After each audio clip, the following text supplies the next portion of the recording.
You're listening to the Telltale Channel. Don't forget to check me out on all social media: Patreon, Twitter, Teespring, and Etsy. All links can be found in the description or on my website, telltaleatheist.com.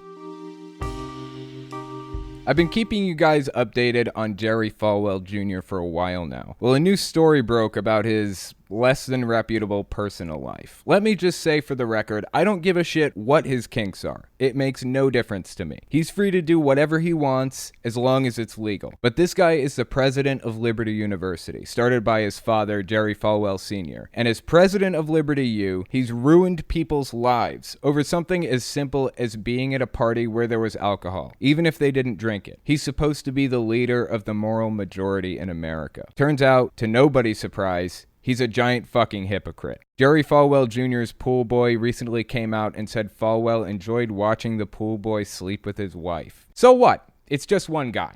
Could have been made up. Except, this isn't the only instance of it. Turns out Jerry Falwell Jr.'s wife would befriend her kids' friends, fellow Liberty U students, so she could sleep with them too. I read some of the descriptions of what happened, and there's honestly no other way to describe it but rape. They were over 18, so it wasn't statutory. They were in their early 20s in most cases, but they're Liberty U students. They're barred from taking part in premarital sex, drinking alcohol, and a number of other completely absurd and self-destructive policies. In one case, Falwell's son's friend woke up to find Becky Falwell, Jerry's wife, in their room, pushing herself on him. It was wrong. The whole thing is wrong, and probably crosses out of creepy and into illegal territory. But since the victims probably aren't going to come forward and press charges because of the social backlash, she'll probably never face charges. The sad part is that Jerry Falwell knew about all of this and encouraged it. He wanted it. He'd sit in the corner and watch it. This is the son of the guy who said God caused 9/11 because he was angry that LGBT people exist. Was there ever any doubt these people were charlatans?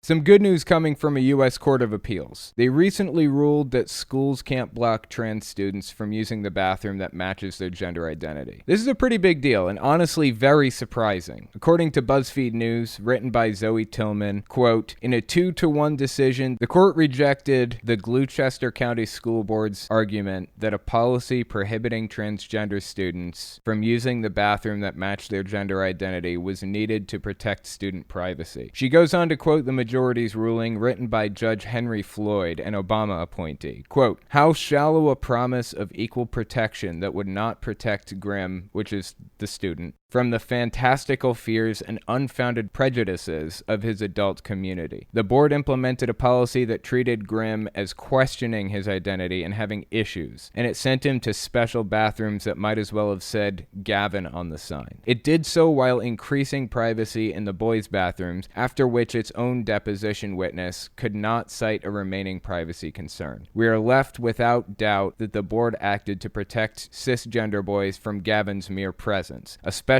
kind of discrimination against a child that he will no doubt carry with him for life. So there's a bit of good news. According to a U.S. appeals court, trans students can now use the bathroom with which they identify. And all that being said, honestly, if I were trans, I think I'd probably rather use a private bathroom because society isn't at a point yet where we don't have to worry about them getting the shit beat out of them. This is one step in the right direction, but we still need to work on improving public perception. The level of bullying trans kids go through is completely unacceptable. Bullying in general is unacceptable, but it hits a new level toward members of the LGBT community. It needs to be addressed desperately. Our best buddy, Bonus Bucket Jim Baker, had some interesting things to say recently. He said, quote, I'm scared for America. I really am. I want to warn America. We've got a few more days to stand up. It's going to be too late after the election, I believe. I think if we elect the wrong people, and you see how wrong it's been, we're going to have a revolution. The church people are going to march in the street and realize they've gone too far, and we can't let the murder of babies lead the way. We can't let people burn America. We can't let the rebellion take over. This is not going to be a nice place to live. What? It's not going to be a nice place to live? Like future tense? I don't know, Jimmy B. I think it's a fucking horrific place to live right now. Donald Trump did a fantastic job of outlining everything that's wrong with America right now. Streets burning, race riots, 100-year pandemic ravaging the country, and it's been covered up. The economy is tanking harder than the U.S. has ever seen before. Worse than 1929. Only Trump said it's all Joe Biden's fault. bizarrely. As far as I can remember, Trump's been president for the past 4 years, not Biden. This is Trump's America, not Biden's America. I want to bring an end to the wanton destruction. Oh yeah, I know the stock market looks good right now. Let me briefly explain why the stock market is better than ever, while GDP dropped by 32.9% and unemployment has been between 15 and 30% for the past 6 months. It's because Trump had the government basically buy controlling shares of major stocks. The company could be completely failing, but their stock value is through the roof because the government dumped trillions of dollars into it. I've been following lots of economics blogs. Since the government did that, we technically don't live in a capitalist economy anymore. It's effectively functioning the same at this moment, but who knows what's going to happen as a result. Buckle up. It might not seem possible right now, but it's going to get uglier. We need a change. Bottom line, this is Trump's America. I don't want Trump's America anymore. It's a living nightmare. Pastor Rick Wiles went on TV and prayed for God to muzzle Hurricane Laura. So what happened? Did it work? Let me read a quote from the late, great George Carlin. Here's something else, another problem you might have. Suppose your prayers aren't answered. What do you say? Well, it's God's will. Thy will be done. Fine, but if it's God's will, and he's going to do what he wants anyway, why the fuck bother praying in the first place? Seems like a big waste of time to me. Couldn't you just skip the praying part and go right to his will? What's the use of being God if every rundown schmuck with a $2 prayer book can come along and fuck up your plan? This week on the podcast, Scott Adams, creator of the Dilbert comic, Mensa member, and renowned atheist, released a video recently describing all the secret signs he found pointing to the fact that Joe Biden is possessed by Satan. He builds it on 3 pillars. First, Joe Biden says he wants to bring light to the darkness. California is dealing with wildfires right now. Coincidence? Second, he says Satan lives underground, and basement dweller Biden, Trump's nickname for him, tells us that Biden lives underground too, just like Satan. Coincidence? And finally, he says, if you take the J and the O from the name Joe and lay them on top of each other, it looks like a 6. If you flip the E upside down, it looks like a 6. If you take the B from his last name and you put a 6 inside of it, you'd never know. That's 666. And the last 4 letters of his name, IDEN, that stands for identity. 666 identity. Coincidence? Kenneth Copeland, my favorite demon in disguise, was on a radio show recently and said, if you don't vote for Trump, then you're guilty of murder, or blood guilty, as Jehovah's Witnesses would call it, because of the abortion issue. But weirdly, he completely overlooks the fact that almost 200,000 people have died from COVID-19 in the U.S. alone in the past few months. As far as I'm concerned, you can't sit here and call yourself pro-life while shrugging off 200,000 deaths. We're going to listen to the clip in full and see what else he had to say about it. Before we get into all that, let's listen to some voicemails. Don't forget, if you want to call in and leave a voicemail, the number is 1-800-701-8573. Hey, this is Owen. If you're comfortable, leave your first name and state at the sound of the tiny truck backing up. Hey there, my name is Jenna and I'm from California. I have a boyfriend. We've been together for 4 years. He was born in Jehovah's Witness. Probably left the organization about 10 years ago, and now, because of the current situation with the pandemic, he wants to go back to being a Jehovah's Witness. I'm an atheist and will never become a Jehovah's Witness, so this is causing a lot of problems between us. I was just wondering if you had any advice for what I could do to try to help him not go back. He's really not interested in watching any ex-Jehovah's Witness videos or any information about that, so I'm kind of lost. I don't really know what to do. So, I mean, even if we do break up, I don't want him to go back to the organization. So, anyways, thanks. Bye.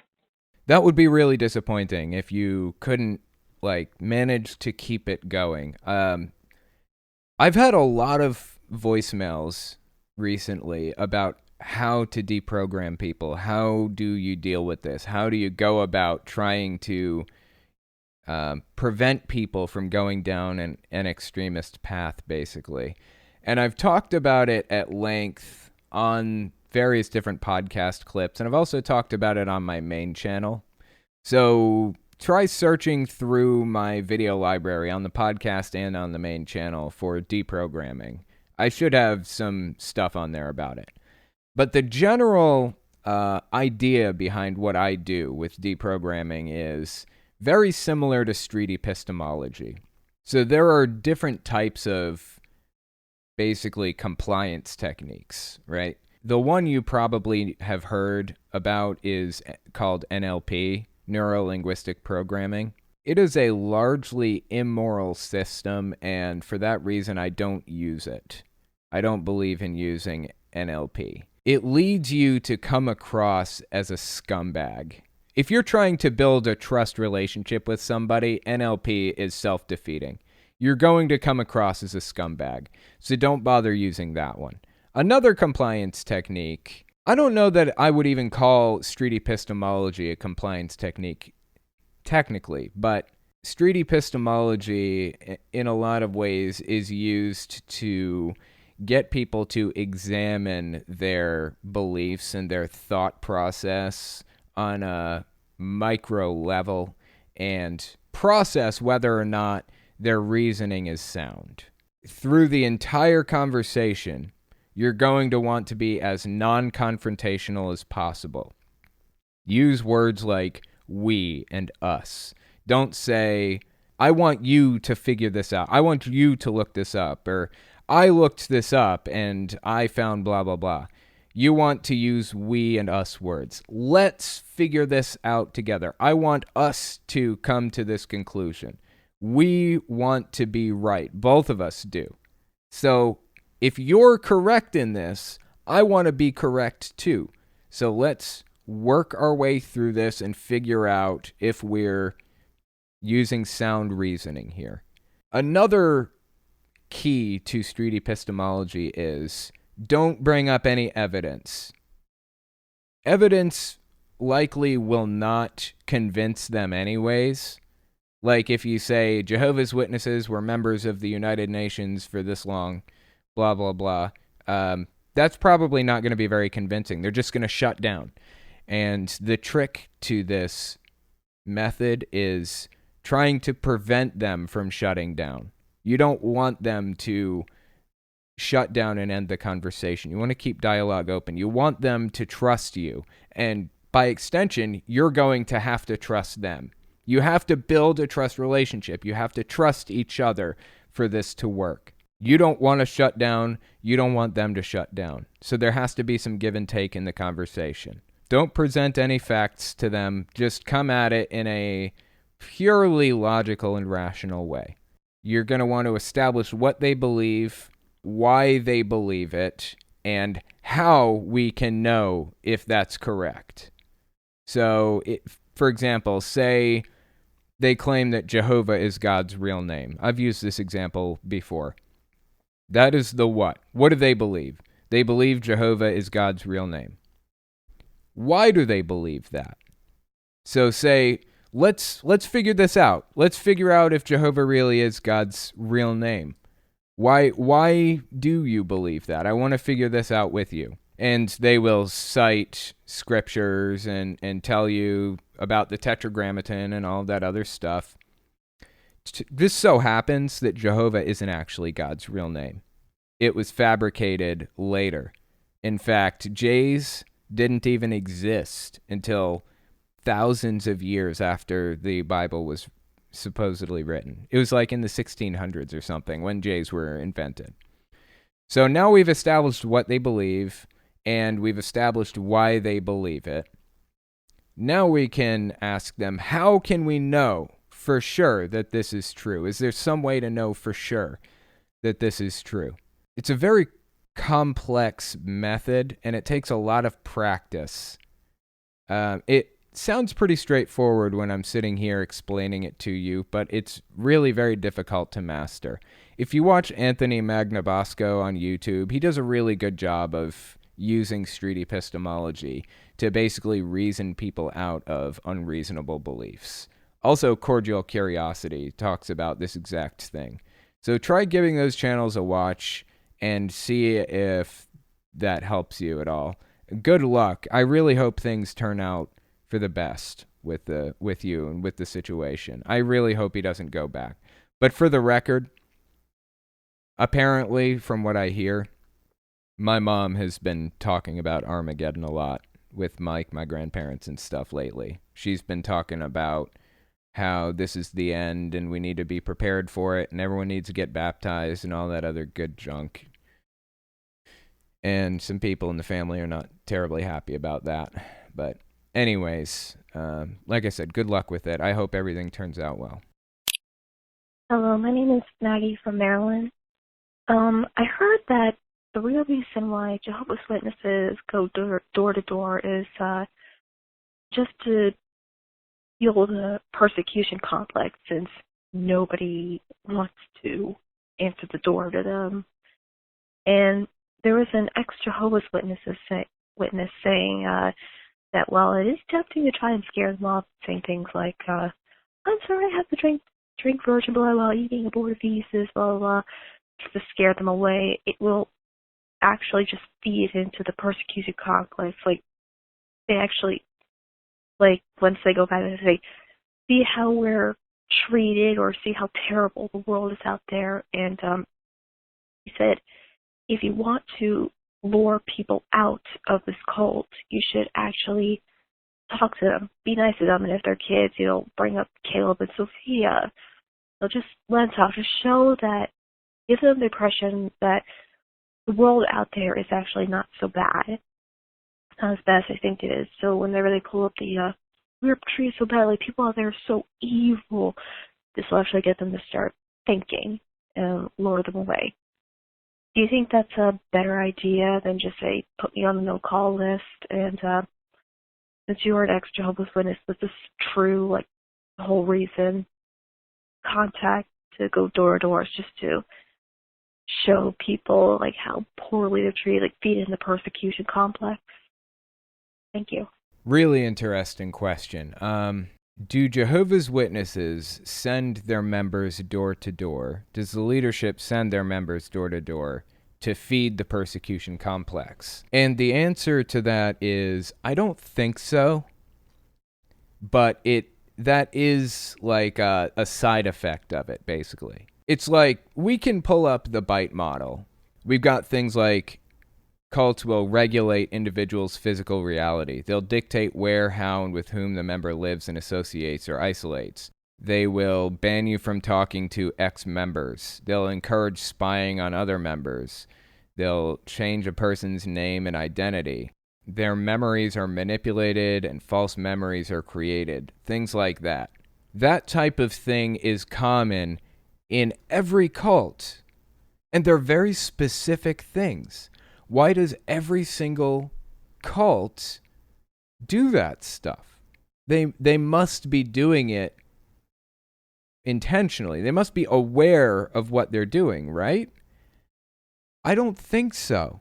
I don't think that... I'm sure that some cults out there are aware that this is the best method of controlling people, and they set out to control people intentionally. And they do the things on this list because they know that they can gain more members and get more money and all that stuff. But I don't think that cults by default are trying to find ways to manipulate and control people. I think it's an emergent property. I think that these groups are doing these things by happenstance in some cases. I think it's almost like a coincidence that they're hitting all of these markers on how to control and manipulate people, honestly. Just like your question was, do they send them out to experience that persecution, to lock them in deeper? I don't think that they do that intentionally, fascinatingly, but I think it is obviously a side effect of it. You are correct in saying that the best way to help somebody come out of the religion is to keep their guard down, not attacking them, not making them feel attacked, basically. Making them feel welcome, making them realize that the outside world is not all evil, things like that help them move to a different conclusion. Because the governing body, or the leadership of basically every cult out there, wants you to think that the outside world the non-cult world is evil and is out to get you. So as a member of the outside world, you have an opportunity to prove the cult leaders wrong by being nice to them and listening and talking and communicating and showing that there are nice people outside. That being said, if you have been hurt by the religion in some way, if you are completely disgusted by how they act or whatever else, and you feel like trying to get back at them, here's my advice to you for how to deal with the cult members. Like, if Jehovah's Witnesses come to your door and you don't fucking like Jehovah's Witnesses, you can do one of two things. Either tell them you're an apostate. That seems to have worked for a lot of people. Tell them you're disfellowshipped or that you're an apostate, or both. Say, I'm a disfellowshipped apostate. And they will leave so quickly. They don't want to waste their time on somebody they know hates the religion. And they literally believe that you are being possessed and controlled by Satan. So they want to get away as quickly as possible. Option 2 is just tell them to put you on the do not call list. They have like a list that they'll put houses or people on so that they don't bother people in the neighborhood, basically. So you can try one of those two things, and you basically won't do any more damage to the Jehovah's Witnesses or the Mormons or whatever who come to your door. Leave it for somebody else if they want to try to deprogram them. My recommendation would be do your best not to make it more difficult to deprogram these people later if the opportunity ever arises for somebody else. Do your best to not feed into their persecution complex if possible, because at some point in time, it's possible maybe somebody will be able to reach them and convince them that they're wrong. Glenn Lusk, you're really making a difference. Great content. Keep making videos. Thank you, Telltale. Thank you, Glenn. I appreciate that so much. You are the shit. Zolfner, I need help understanding how Black Lives Matter can literally talk about social distancing and the effect of COVID on blacks and host a huge march with no distance. Okay. These groups are very decentralized in a lot of ways. There is a specific central Black Lives Matter organization, but a lot of these people are decentralized. So some inconsistencies you find are not on an organizational level. They're just different people saying different things. Aside from that, social distancing is extremely important. And at a lot of these marches and things, they are staying socially distant and they are wearing masks. The people who are not staying socially distant and not wearing masks at these marches are idiots. They should be. That's foolish. That being said, we are at a crossroads with civil rights right now. There are some things that are worth dying for, and civil rights is something that I would be willing to die for. And I know a lot of people feel the exact same way. So they are willing to put themselves at risk. Not a fan of the fact that they're putting other people at risk. Like I said, they're fucking idiots if they're not wearing masks and socially distancing at these marches. But it is outdoors, so it's significantly less dangerous to do than, say, gathering at a little tiny enclosed church. There is that. Anyway, thank you for the super chat. I appreciate that. The Jehovah's Witnesses are wrong. Thank you. I'm glad you agree with me on that. That's a good point. Jehovah's Witnesses are wrong. PT, different people. I listened to every speech. A guy spoke about social distancing with people close to him without a mask. Oh, okay. Not different people. Not different people. I listened to every speech. A guy spoke about social distancing with people close to him without a mask. Okay, that specific guy needs to wear a mask and needs to be socially distant. I don't give a shit what's going on in his life or going on around him. Those two things are super simple and straightforward. Almost no investment. Just get a little piece of cloth and put it over your face. That's simple. I do stand for civil rights, though. That's just what it is. I stand for civil rights, and I do not stand for demonizing and reframing civil rights activists as evil for this reason or that reason. Civil rights are extremely important, and the fact that people are being killed or people don't feel safe in this country should make all of us feel unsafe. If we can take the rights away from one group of people, then it can be taken away from us too. We shouldn't just be sitting here watching while these other people fight for civil rights. We should be fighting for them too, because black rights are human rights. Everybody's rights are affected when one person's rights are affected. Pasty's sake, I think. It's not really surprising how eerily similar Mormonism and Jehovah's Witnesses both started with a guy claiming he had the truth. Yeah, that's true. Mormonism started in the 1820s, 1830s. Jehovah's Witnesses started in the 1870s, I believe. So they did start pretty far apart, but eventually, as they grew, they both kind of picked up on similar ideas and similar... They picked up on similar patterns, if you will. Both cult patterns, basically. When we come back, we're going to talk about Scott Adams, renowned atheist, stoking fears about Joe Biden being possessed by Satan. So give us 30 seconds and we'll be right back. You're listening to the Telltale Channel. Don't forget to check me out on all social media. Patreon, Twitter, Teespring, and Etsy. All links can be found in the description or on my website, telltaleatheist.com.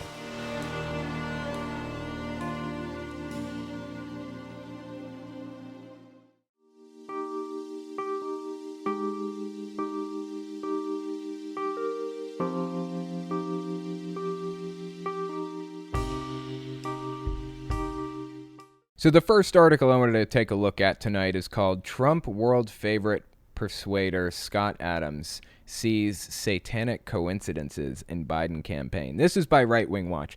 And they actually, they attached a Scott Adams video to this article. So I went through the video and gave it a watch.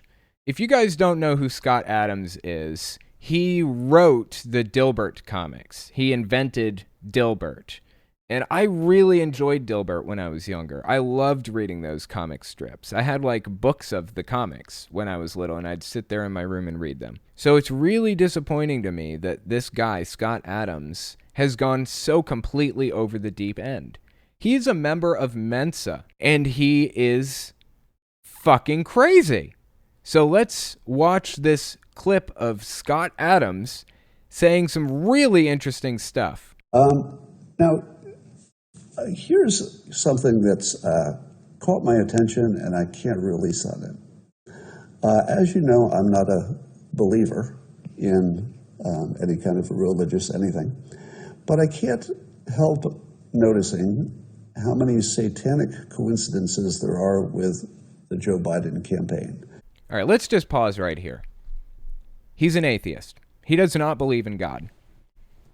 So what is his end game here by basically trying to scare people into thinking that Joe Biden is satanic? What is his end game? He's trying to build up Joe Biden's opponent. I can't see any other explanation here. I don't know. Am I missing something?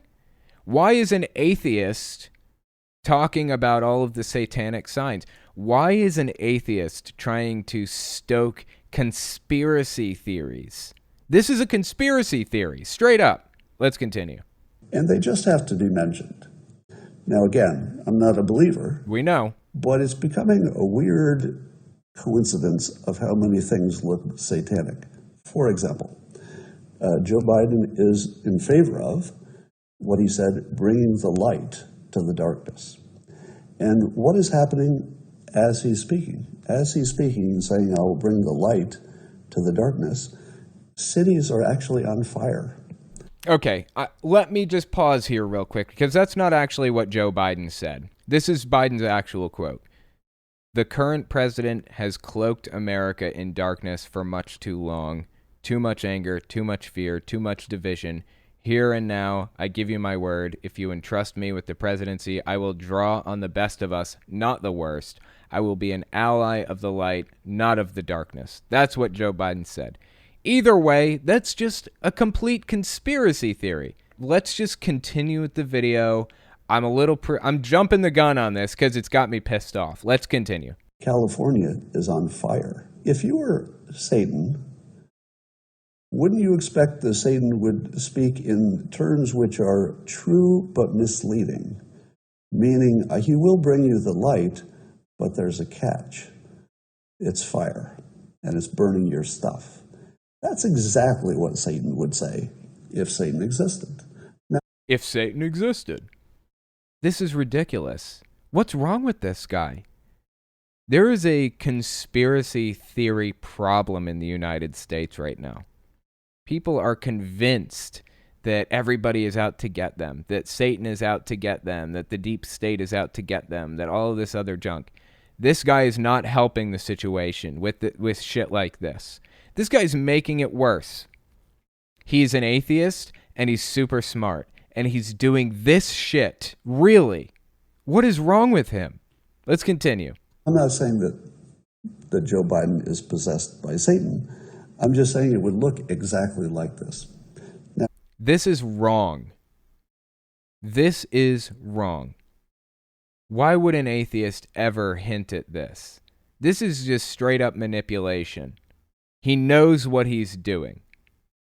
He doesn't believe in God. He's trying to manipulate and scare people here. That's it. are there any other clues?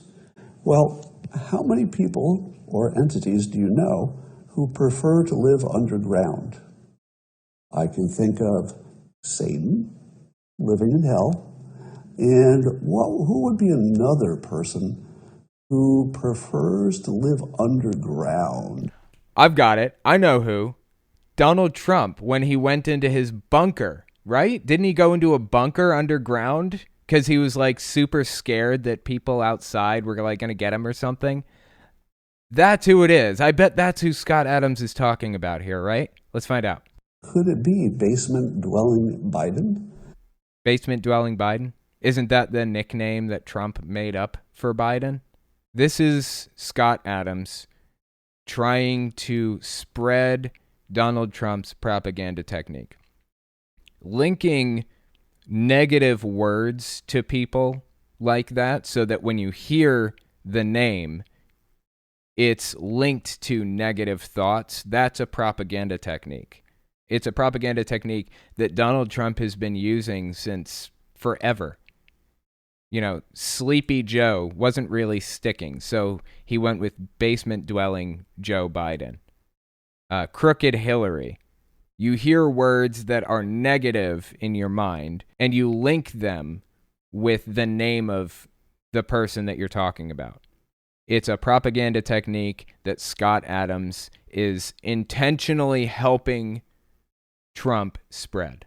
I only know two people who are famous for living underground. What about Trump? You forgot Trump. He was underground in his bunker, wasn't he? Why is he leaving Trump out? That's the first person I thought about. Can you think of even a third one? I don't think so. But that could be a coincidence, right? I mean, you know, there are coincidences. So if there was anything to this satanic thing, you would see lots of little hints, because don't they say that Satan, his biggest trick is telling you he doesn't exist? So he would be hiding in plain sight, but there would be lots of clues if you were not blinded by the satanic influences. For example, there'd be lots of clues if you weren't blinded by the satanic influences. This guy is such a piece of trash. What's going through his head right now? He is an atheist. What brought him to the conclusion that this was the best thing to do for society? How did he wake up this morning and say to himself, you know what? I think we should manipulate the public and lie to them and twist situations around to make them believe this conspiracy theory so that they'll vote for the candidate that I like the most. I've said this before, but deprogramming people isn't that difficult. It's a pretty straightforward process. The Chinese did a lot of experimentation with compliance techniques and brainwashing in the 20th century. It's pretty straightforward. There's a manual you can follow to do it. The hard part is respecting people's human rights while trying to deprogram them. You can't just grab somebody, take him to a cabin in the woods and tie him to a chair and, talk them out of their beliefs. That's against the law. You can't do that. You have to respect the law and people's human rights. The ends do not justify the means. The ends justify the means mentality is what you find in cults. I left that mentality behind when I left a cult behind. I don't believe that it is okay to manipulate or lie or cheat or steal to further the goals of the greater good.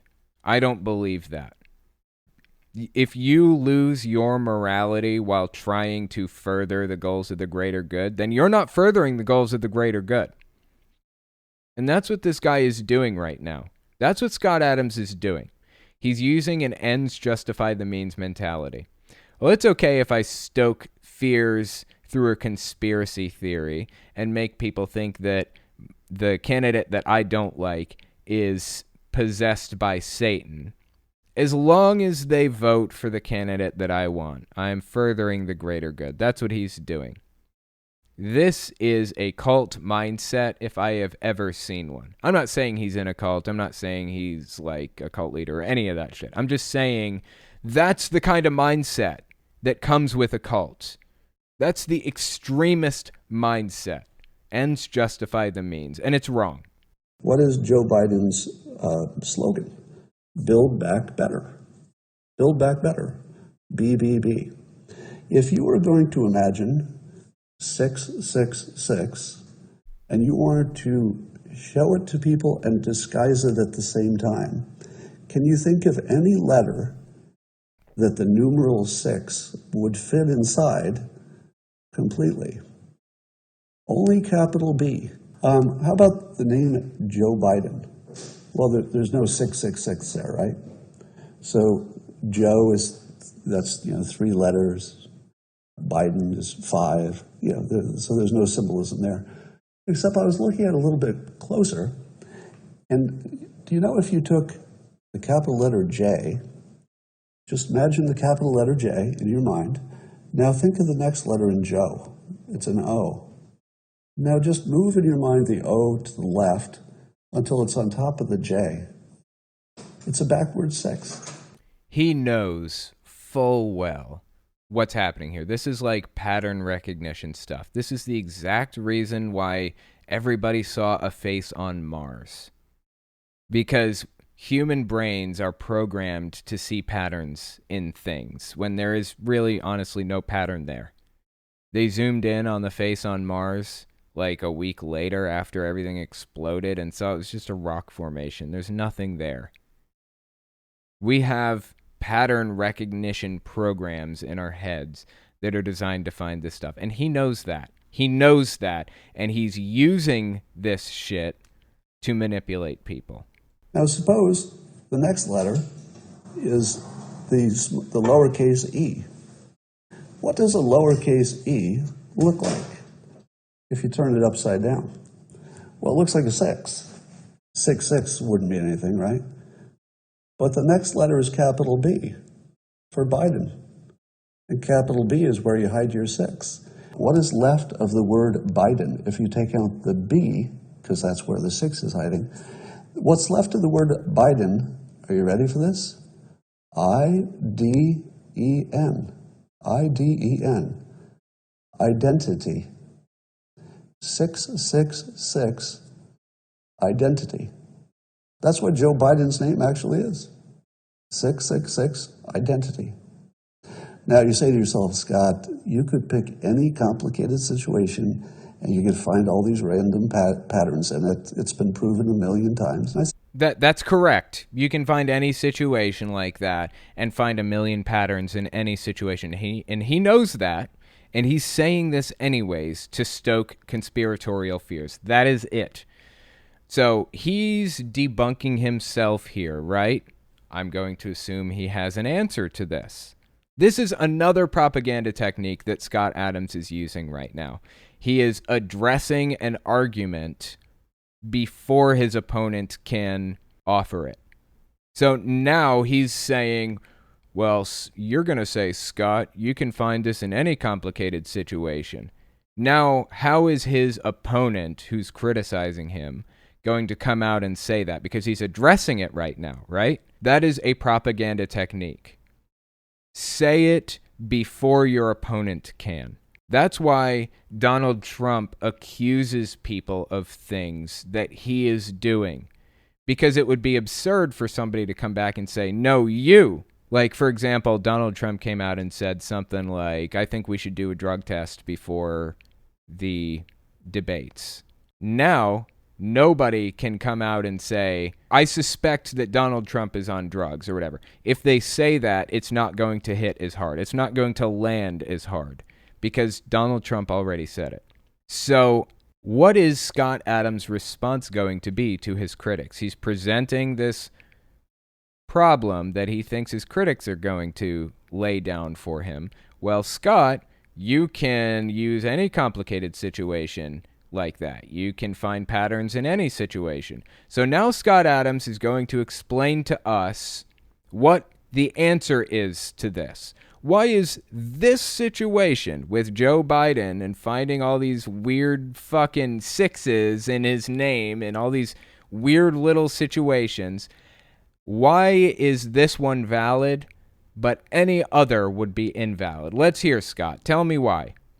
You could pick any complicated situation and you could find all these random patterns, and it's been proven a million times. And I say, yeah, I agree. I'm not saying that he's possessed by Satan. I'm just saying there are a lot of coincidences. There you go. Yeah, you're right. He's basically trying to invalidate the argument, bottom line. He's not even providing a counter argument to it. He's saying, I'm not saying Joe Biden is possessed by Satan. Of course you can find these patterns in literally any complicated situation, or any complex situation, I'm sorry. So there is one candidate, Joe Biden, who has a coincidental association with the number 666 in a variety of ways. He lives underground exactly like Satan, and he talks exactly like Satan, telling you he'll bring you good news, but it's really a trick of language that it's bad news. Is he bringing you the light? Yeah, he is. Your house is going to burn down. You're welcome for all the light. This is fear-mongering. This is emotional arguments, trying to scare people, trying to make them think, well, I don't want my house to burn down. Is he right? Is he saying that if we elect Joe Biden, then my house is going to burn down? That's completely absurd. He is trying to stoke conspiratorial fears. That's it. So I'm just putting that out there. As I said, I'm not a believer, so I don't believe in either religion or Satan. I'm just pointing out there's a lot of coincidences going on. That's all. This dude's a piece of shit. I can't fucking stand to look at his face. Complete piece of shit. It's disgusting that he would do something like that. It is just as disgusting that he'd do something like that as it is when Jehovah's Witnesses use their ends justify the means mentality. When Jehovah's Witnesses lie and cheat and manipulate people for the greater good, as they say. It's disgusting. There was more to that video, actually. He talks about Kamala Harris and her name, Harris, Kamala, each have 6 letters in them. And then he says, and what's she running for? Vice President of the United States. 6 words after that. It's just completely absurd. And he knows that this is absurd. He knows it's absurd. And he's spreading it anyways. It's fucking disgusting. Zolfner, I watch all news and no one is willing to talk shit about BLM, not social distancing, but they're willing to talk about Trump. Double standard. Some things are more important than life, and civil rights are one of those things. Civil rights are worth dying for, I believe, to make the world a better place for future generations and try to stop fascism from taking root, if at all possible. Maybe it's too late at this point in the U.S. anyways. Terrence Clark, Doesn't Scott Adams know you don't tell your followers you don't believe the nonsense you're selling them? It's all propaganda. He's using propaganda to scare people. That's it. Scott Adams doesn't really have any followers. The Dilbert comics have followers, but Scott Adams is a person, not really. Not unless you're like a giga Dilbert fan, like just the biggest Dilbert fan alive. You're obsessed with it and you want to know who wrote it, so you go look him up on Twitter and you follow him. Then you find that he's a Trump supporter. So most of Scott Adams' followers specifically are actually Trump supporters who love the fact that a famous person is talking about like Donald Trump in a good light. So, let's see. Zolfner, I am marginalized by the left. I know because of Biden that I, a colored person, a person of color, you're intentionally using language that has been deprecated and declared as offensive. I don't know why you continue doing that. A person of color can be as rich as white people, and I'm valid now because he chose a woman of color as VP, so obviously I wasn't valid before. You keep framing this stuff in like really bizarre ways. I don't understand why you're reframing, which, by the way, is another propaganda technique. Actually, let's look it up. Framing is actually the name of it. Framing is the social construction of a social phenomenon, often by mass media sources, political or social movements, political leaders, or other actors and organizations. It's an inevitable process of selective influence over the individual's perception of the meanings attributed to words or phrases. So the idea is somebody says something, or there's some idea out there being presented, some person or media outlet or something will change the meanings of the words in the sentence to be more malicious and sinister than it actually was in the first place. It doesn't just stop there, though. It goes beyond to completely reframing a narrative as a whole, presenting it in a different light entirely than the one that it was intended to be presented in. That is framing propaganda. So anyway, I see a lot of that from you, FYI. Thanks for the super chat, though. I appreciate that. Okay, Evan Inge. If A equals 1, B equals 2, etc., Adams multiplies to 988, which looks like 666. Dilbert adds to 70, which is 10 more than 60, 4 more than 66, minus 14, I think. Demonic coincidence? I think not. He also started drawing his own comics at 6, and he won a drawing competition at 11. 11 times 6 is 66. Coincidence? His Dilbert comics rose to prominence in the 90s. Turn it upside down. It's 0661. Look, it's 66. Apparently, Adams described himself in 2016 as left of Bernie. Well, he is incorrect. That is inaccurate. He is seriously doing his best to scare the shit out of religious extremists about Satan. And that's just straight up fucked up in my mind. I'm just looking at the mentions in the YouTube chat. Bud123. Donald Trump Jr. seemed like he was on coke during his RNC speech. Just look at his eyes. I didn't actually see the speech. I heard that. And I think it was like trending on Twitter. And from my understanding, it was actually brought up on Fox and Friends. That's pretty serious. That leads me to believe that he probably was, but who knows, honestly, who knows? If the dude has a coke problem, then I want him to get help for it, you know? I don't want to, like, make fun of him for it or anything, but I also keep in mind that his dad is enabling a system that throws people in prison for that shit if they don't make as much money as he does, and that's pretty sad. Alma Tadero. He knows how religion can make them fear the devil. He's using the old "I'm just saying" technique. Yeah, I agree. He's using the old "I'm just saying" technique. That's absolutely disgusting to me. When we come back, we're going to talk about Kenneth Copeland claiming to be pro-life while ignoring the fact that almost 200,000 people have died from COVID-19 on Trump's watch. So give us 30 seconds and we'll be right back.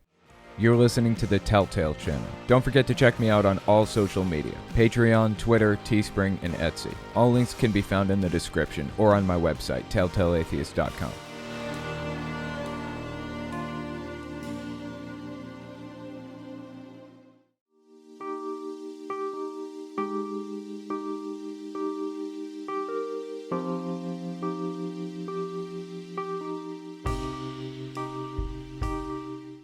So the next article I want to take a look at is on the Friendly Atheist website. The title is Kenneth Copeland, Christians Who Don't Vote for Trump Are Guilty of Murder, quote unquote.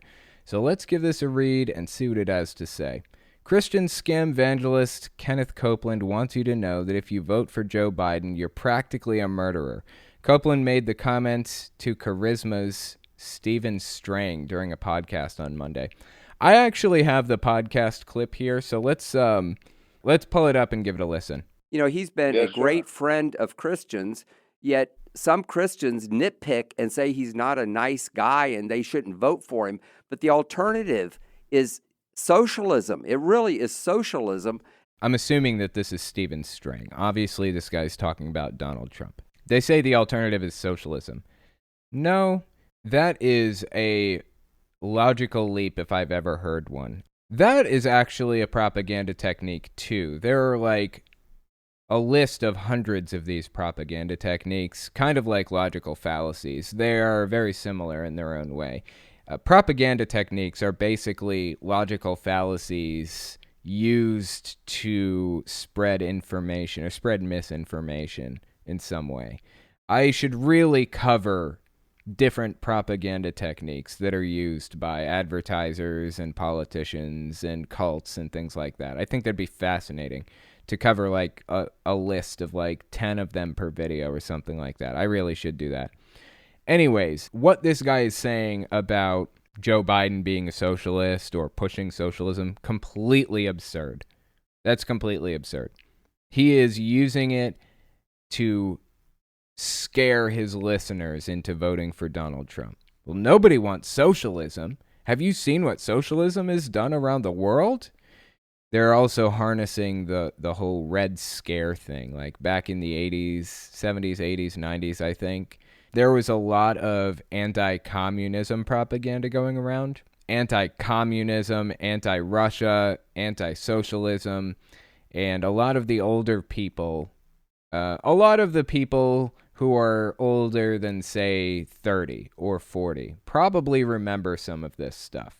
Perceptions about socialism or communism or whatever else were way, way worse, way more extreme back when the government was really pushing this stuff. So he's using that to try to get older millennials and boomers, basically, to vote for Trump at any cost because of their fear of socialism. Let's continue listening. My listeners, the people who donate to your ministry, the people who read Charisma magazine, most of them are going to vote for Donald Trump. They just vote for the conservative candidate every time it rolls around. But I also see a lot of apathy. A lot of Christians aren't registered to vote. We're afraid that a lot of Christians will stay home instead of vote. Why do you think there's such apathy in the body of Christ? Before we actually get into Kenneth Copeland's response, which is coming up next, I just want to point out, if you aren't voting but you are Christian, or if there's question as to whether or not you're going to vote but you're a Christian, then you're probably going to vote Democrat. The enthusiasm comes in when you mix religion and politics, which, by the way, I've mentioned, is a point on the fascist scale. If religion and politics are intertwined inextricably, it's a red flag that you may be entering a fascist state. The Republican Party at this point, not conservatism, but the Republican Party specifically, is basically made up of the evangelical Christian voting bloc. It is just evangelical Christians and how they want the country to be run. And we know that extreme evangelical Christians want the country to be a Christian nationalist state. They want teachers to lead students in mandatory public prayer and things like that. They want it to be like the Christian version of Saudi Arabia. That's the type of state that a lot of evangelical voters are reaching for. Anyway, let's continue listening and see what Kenneth Copeland's response was to this. I'm going to step back a little bit, though. Stay home instead of vote. Why do you think there's such apathy in the body of Christ? Lack of knowledge. The young ones do not know what socialism is. Don't have a clue. At the same time, they do not know what capitalism is. So they're in this never land, and so they just listen to the ones that are doing the most talking. Let me say something about this, Stephen. I've been around a long time. I'm 83 years old, and I've seen a whole lot come down the road over the years. Any Christian who stays at home and doesn't vote is guilty of murder. Every person who votes for someone knowing that they push for abortion and to kill a baby anytime they want to kill it, they're just as guilty as the doctor that performed the abortion. There's no way around that. Obviously, no Christian wants to be guilty of murder, and that logical leap has already been in their minds since they were children. Like with Jehovah's Witnesses, we call it blood guilt. Jehovah's Witnesses call it blood guilt. You can be completely innocent in a situation, like maybe you were walking by somebody and you startle them and they trip and fall and break their neck. You're blood guilty for that. That's murder in Jehovah's Witnesses' eyes. There is redemption from that. You can come back from that. It's not impossible. But they lean into this blood guilt, this murder thing heavily. A lot of Christian denominations do. And that's what Kenneth Copeland is doing here. He's leaning into the idea that he's placing extreme importance on an event or idea. If you don't vote the way I want you to vote, then you might as well have killed this person yourself, basically. That's what he's doing. It's an appeal to emotion, fallacy, and propaganda technique. Like I said, propaganda and logical fallacies go hand in hand in a lot of ways. And it's a fear tactic. So let's continue reading the article by Hemant Mehta and see what it says. This is a quote from the clip we just listened to. I'll just read the highlighted part. This is Copeland. Any Christian who stays at home and doesn't vote is guilty of murder. Every person who votes for someone knowing that they push for abortion and to kill a baby anytime they want to kill it, they're just as guilty as the doctor that performed it. There's no way around it. This is Hemant Mehta speaking. Somehow, the nearly 180,000 COVID deaths under the Trump administration are entirely forgivable, but the inevitable lower abortion rates under a Democratic president still make Biden supporters stone-cold killers. The idea that Biden, the most moderate, milquetoast candidate Democrats could have chosen, is some kind of left-wing socialist is laughable. I wish he was. He's not. This is how conservative Christians operate, though. Everyone, even slightly liberal, is deemed a radical socialist and a baby killer, regardless of the facts. They do this because it's an us versus them mentality, an us versus them attitude. They want to have an enemy that they can focus on and attack. And one enemy that basically the entire Republican Party or the entire evangelical voting bloc hates is communists and socialists. That's why they have to paint Biden that way, even though he's not, because it's the best way to scare people into being enthusiastic about voting. Since we're on this subject, I just pulled a picture up. If you're listening on the audio podcast, I'll describe what I have up here. It's a picture of a display that can be found at the Holocaust Museum.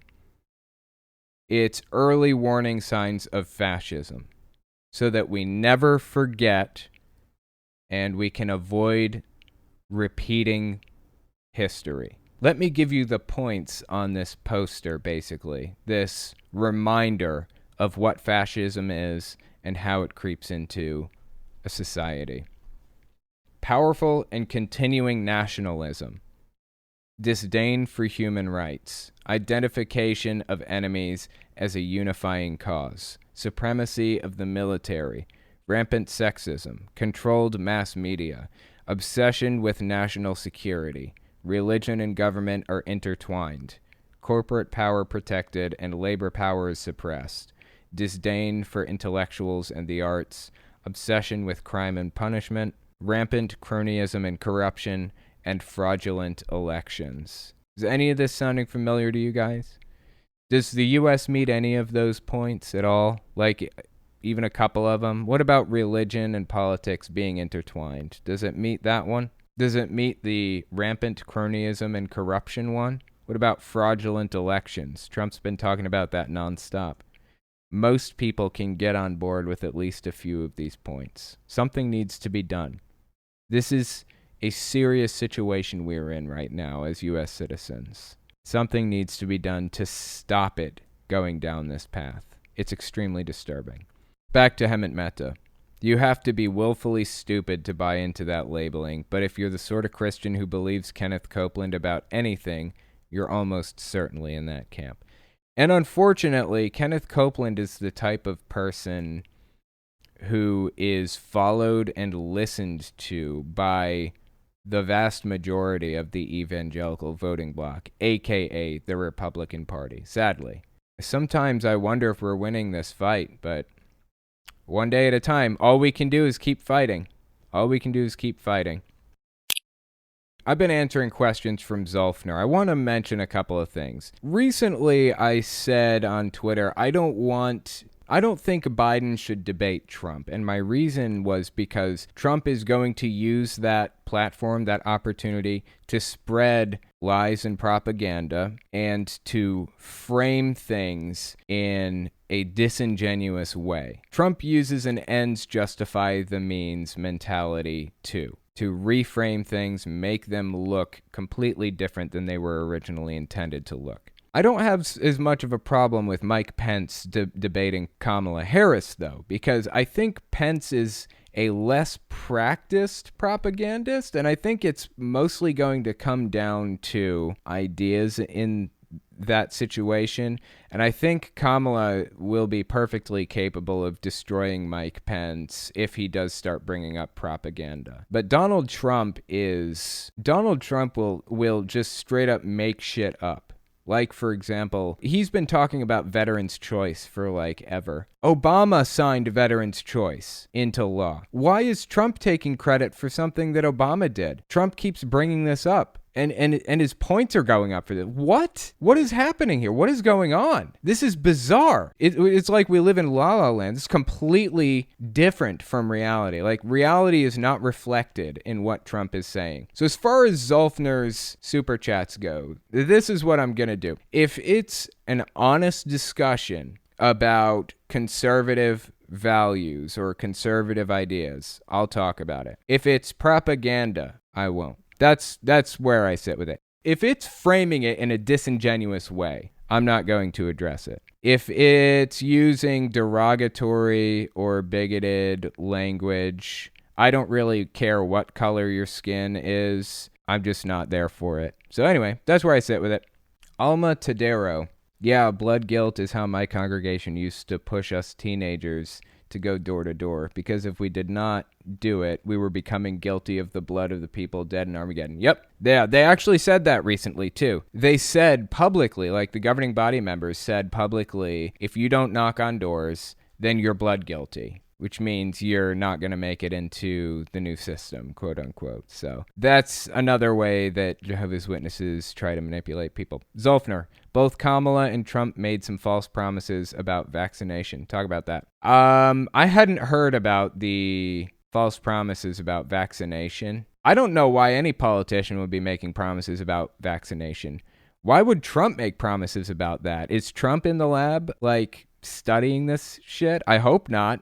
He's not a scientist. I would love it if we could get a vaccine out sooner rather than later, but I would love it more if it were safe. So I'm not trying to push the vaccine because I don't want it to accidentally kill people and make people even more afraid of getting vaccines. It's the absolute last thing that I want. I want to make sure this is 100% completely safe and has gone through the scientific process fully. If I feel they've done their due diligence on that, then I will be out there parading it around, trying to get everybody to take it, and I will be the first one in line to take it myself. Both of them are idiots.